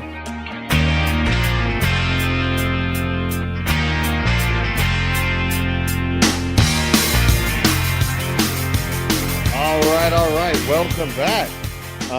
Thank y'all so much for joining us on our first ride down this road with the middle with Jeb Hart. As we left off our last segment, our dear friend Clayton has an idea that will change the world, so I don't want to... No. I didn't say it was my idea. I'm just saying... Okay. I'd No, like to clarify. I'm an idea. No, I'm going to tell you an idea, or I want your thoughts on an idea that I think is really going to change the world, and that is artificial intelligence. And, I mean, we saw over the weekend Elon Musk was talking about how Optimus will be able to do surgery better than the best surgeons in the world within 3 years. And not only that, at scale. Like, there's going to be more of these robots than there are surgeons in the world that will be able to do this, and it's going to provide health care to so many people. And you hear what he's talking about. And, Jeb, they're talking about releasing this thing towards the end of the year, but here's my question for you. You see so many people using artificial intelligence now. At what point does artificial intelligence... Don't you agree or believe that artificial intelligence is essentially going to put an end to all the bull crap that we see in politics, that it's going to make it so hard for each side to lie to people that, because if you any dealings that you've had with AI, for the most part, it appears to be pretty straightforward without any bias. What are your thoughts on that? I think like many of these things, it's a several layered question. It's, the baseline of it. I mean, because you can go back to the Google one where you said, show me pictures of the presidents, and they did AI of them being like from the musical Hamilton in multiple braces, but they would not do. And like programming at the baseline of it does dictate how it is. And artificial intelligence is an accumulation of the questions, the queries, every time you say to ChatGPT, no, what I meant was this, it's part of its learning algorithm, and it starts to build in that. So it is an accumulation of our global intelligence in a singular place. And if we don't have critical thinking to ask the right questions, we are going to end up getting the wrong answers. And so, the politicians' ability to lie, I mean, I'm certain they'll find a way. I think it'll make it harder. I think it's going to make it extremely difficult. But I have faith in them. I believe that they will find a way. They will persevere through, direct and credible evidence of them not being true. Well, and according to Elon Musk, Jeb, it may not even be an issue, because he's saying that within 10 to 20 years, he thinks work's going to become optional. Money is, and that's just even hard to put your mind around.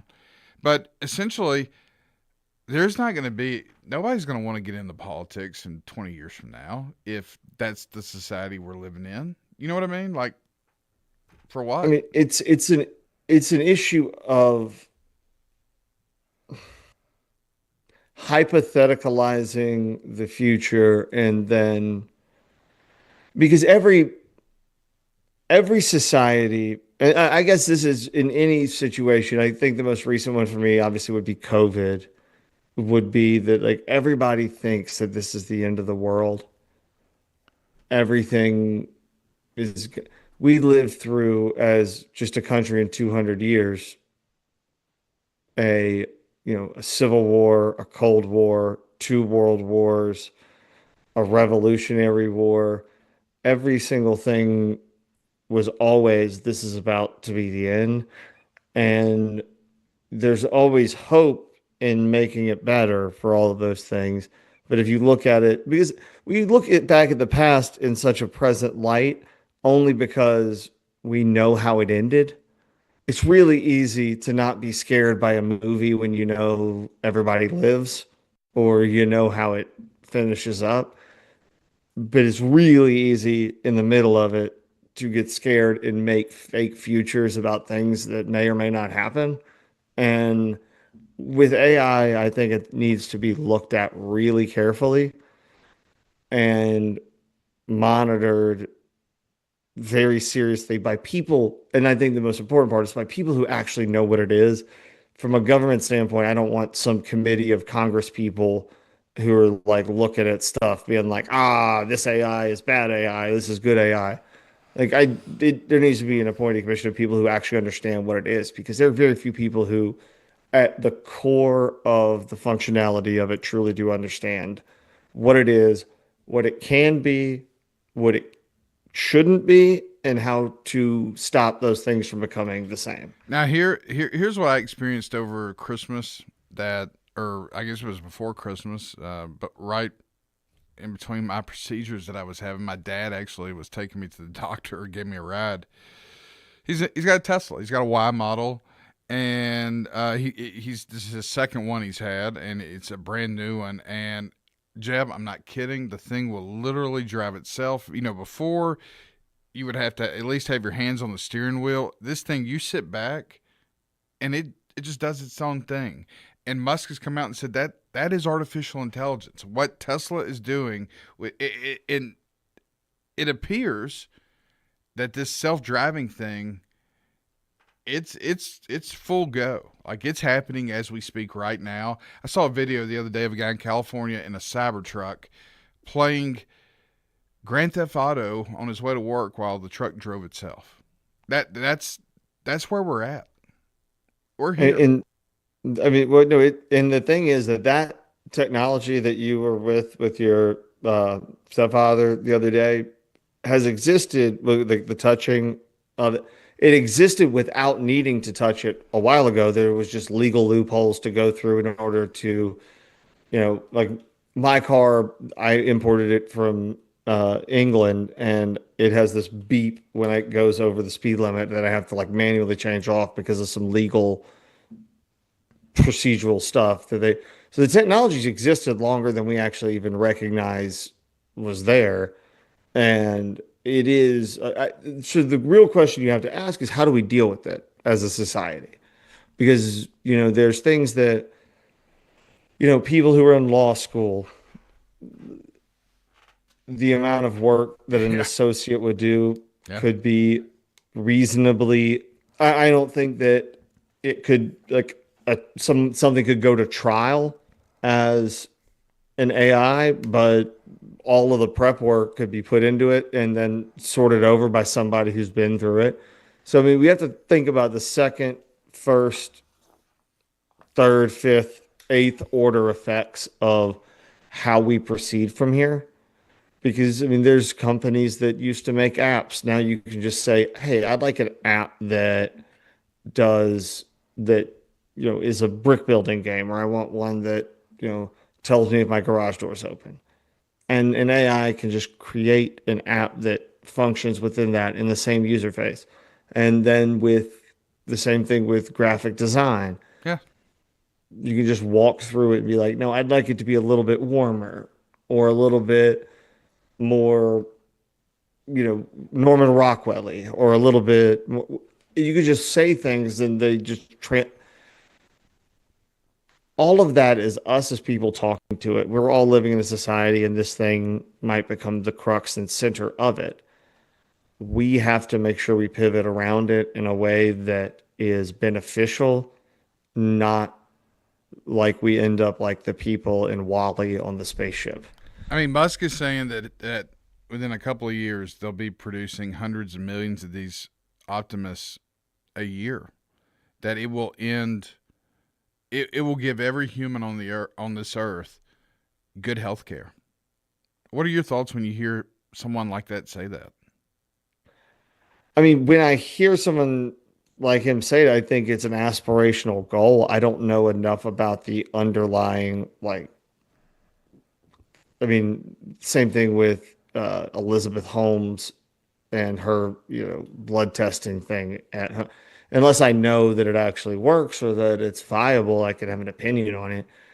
I think it's an admirable goal. I don't know enough about it to have an opinion whether or not it's realistic in the timeline in which you gave. But I don't think 10 years, 15 years that a different version of that's helpful, because our healthcare system spends more money than anybody else. We could put it towards something that might actually be practical. And, I think it's a good idea. I think changes are always needed to be made. I mean, there was a time where we did cocaine because we thought ghosts were in our blood from a doctor's prescription. So changes need to be made. We need to evolve, but we need to do it in a measured way that is scalable. It's going to be offered publicly. The first ones are planning on coming out at either in the middle or towards the end of this year. Musk has said they're going to range between $20,000 and $30,000. Will you get one? Okay, give me the elevator pitch for what they are, what they do, and Optimus. Sell me. All right, so Optimus. Obviously they'll get updates as they go. But is there an Optimus Prime? Because there's no Optimus Prime yet, but he says, and he's shown videos of this, and I would suggest that you look this stuff. This stuff is amazing. It'll do everyday household chores. It will do laundry. It will fold clothes. In fact, it will cook. And Musk says that, number one, you can teach Optimus, say, a recipe. Say a famous family recipe that's been in the Hart family for generations, right? Well, guess what? Once your Optimus learns that recipe, every Optimus in the world knows that recipe now. So if they wanted the famous, Hart dish, they tell their Optimus if they're, Can I tell Optimus to shut up about it and maybe keep that one close to the vest? Yeah, I'm sure you could. I mean, the Optimus you will own Optimus. Optimus will be yours. And I know I was talking about this over the weekend, and my wife said, I want not one, but two of them.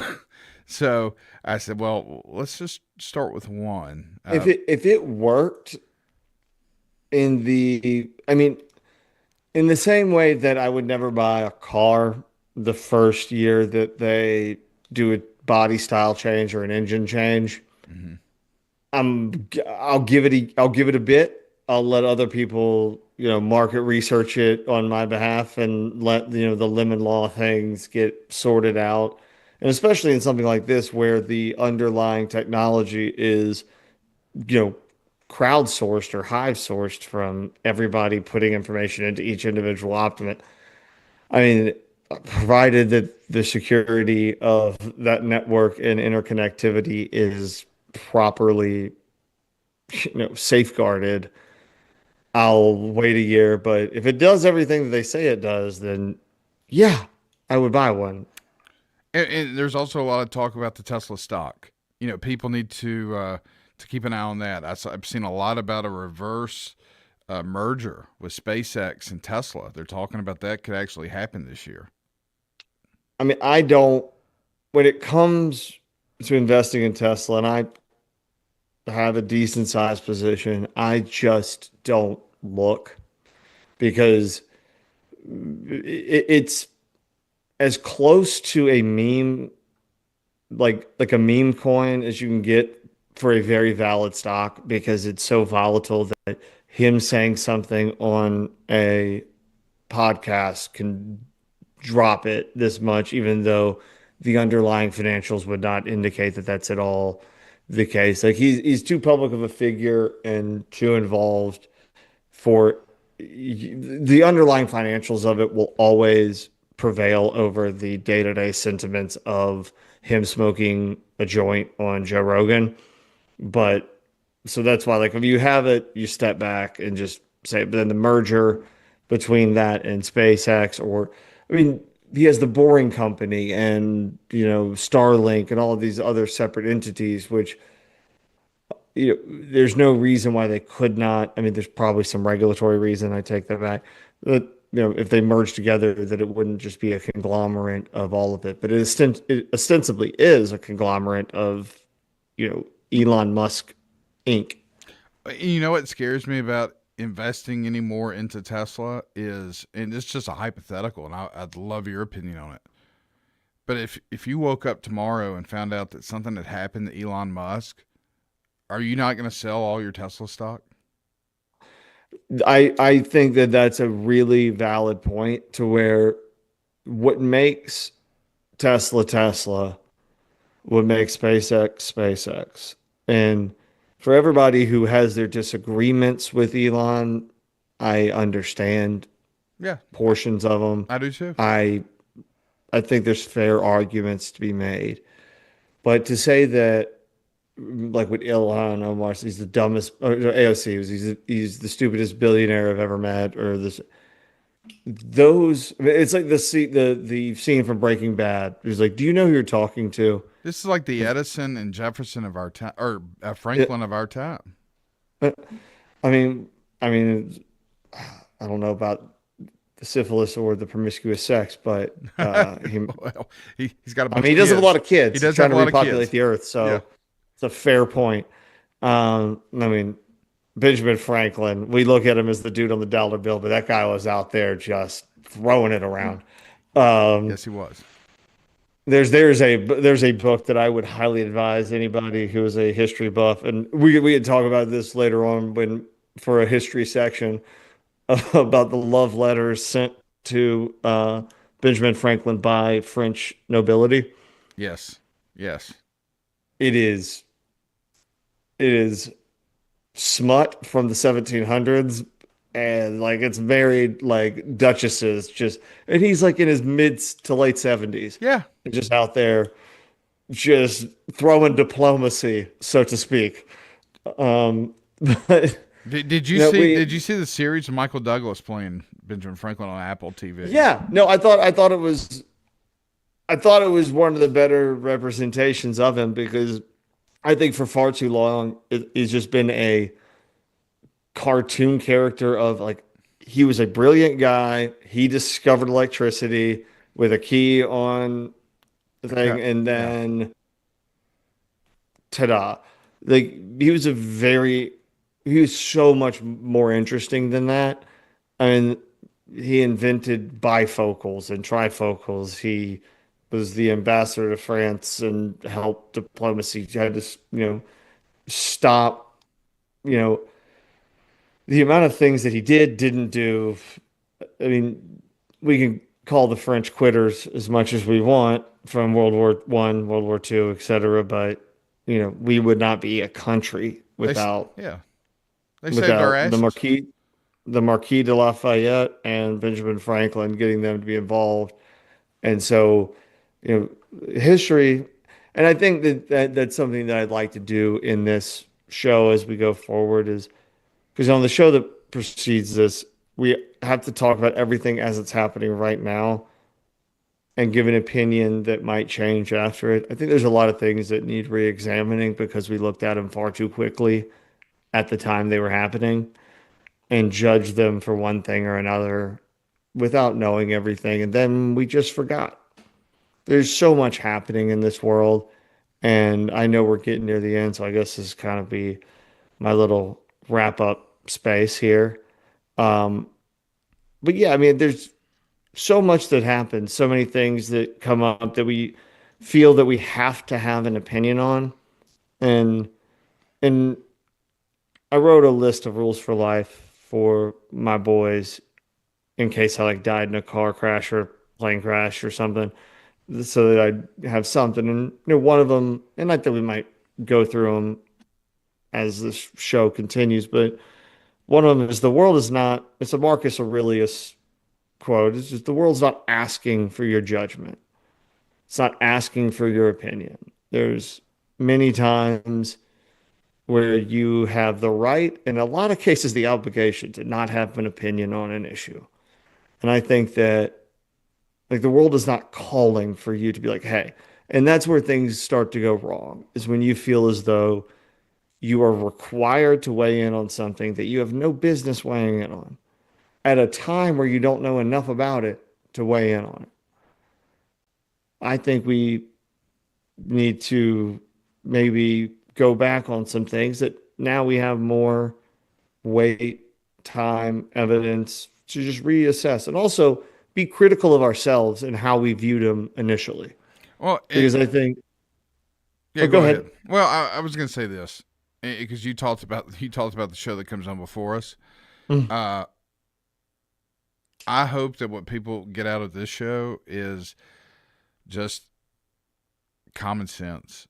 Not that the show before us doesn't, but I feel like we have, like I mentioned earlier in this show, I feel like we've become so tribal on our sides politically, where we like it's like sports, like we have to pull for our team regardless if it makes any damn sense or not, and that applies to both Republicans and Democrats. Mm-hmm. I'm hoping that this can be a show where things are talked about calmly, thoughtfully, with some just plain Jane, simple, common sense, because that's what we got to get back to as a society, right? Kindness, now. Yeah. Empathy, and a willingness to be wrong and a willingness to learn and admit that we're wrong. Yeah, and not being proven wrong be a like chip away at your humanity. Like when people place identity and politics so close together that having them critiqued breaks them and it feels like a personal assault, it shouldn't be that. And I think we need to get away from that and just be kind and have honest conversations. Admit when you're wrong, learn from it, in the same way on both sides. And I hope that we can get to that journey together. And I'm looking forward to it. Well, we are as well. And Jeb, thank you. And great first show. Again, it's one for the books and one of many. And like you said, I'm sure this thing will get better and better as we keep going. Well, that's the first time I've ever done it, so let's it can only go up from here. That's it. But I really appreciate y'all putting this on, and cannot wait to go down this road with everybody who's listening, everybody at the station. That's it.